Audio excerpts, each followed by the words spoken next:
So I just want to distinguish physical pain from suffering. Okay. Okay? Because a lot of people will associate physical pain with suffering because pain is terrible. I mean, it hurts, right? It's kind of hard to like get around it, kind of. But it doesn't necessarily mean that you must suffer. And the reason I say that is because like my father had a tremendous amount of physical pain because he had his lower discs in his spine had like popped out, like they were popped out of his spine, basically. And there's a lot of inflammation. He had a lot of pain, etc. So in the 80s, or like mid 80s or something like this, they decided that he was a candidate for this sort of experimental surgery where they're going to fuse his spine vertebrae together, and that would stop them from popping out, and therefore he would have less pain. That was the theory. And it was supposed to be very low risk, and it didn't work for like 1% of the population. Like, right? Okay. Yeah, exactly. I know where we're going. Yeah, I know that's where we're going. We're heading down this train track. Yeah. So my father, who'd been in tremendous pain, even though he was very active and in his, I think, 30s at the time, and then when his back started to go out, and then he became into his 40s, and then it was so bad that he couldn't like sit, stand, whatever. It was just terrible. He decided to elect for the surgery because he was just like, it's hard for me to function in my life. So he had the surgery, and he ended up being in the 1%. Okay, where it was just like he got worse instead of better.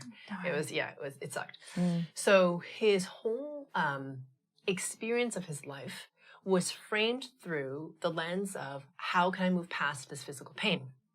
Because it dominated the lens of his life, right? It's painful all the time. There's nothing you can do about it. So, and oddly, it opened him to seek outside of the traditional Western paradigm because he was just like, there's got to be another way. This isn't working. Like, I've tried the drugs, I've tried whatever they told me, and it doesn't work.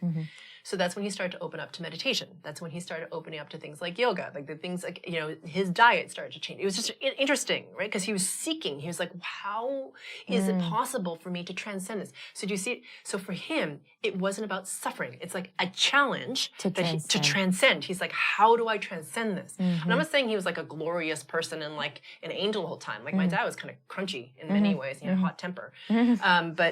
But he saw it as this challenge. And so what was amazing was he, in his life, especially when he moved to California, he was probably in his 70s at the time. California was like a smorgasbord for him. He was like, whoa, look at all these modalities. Totally, They're right? kind of out there. All out there. Yeah. Exactly. And people are experimenting with them who aren't crazy, you know? Yeah. And he started open to all these different things. And really, that's what... you know, he became brighter and brighter as he got older, even though he was physically like worse and worse, like in terms of his physicalness.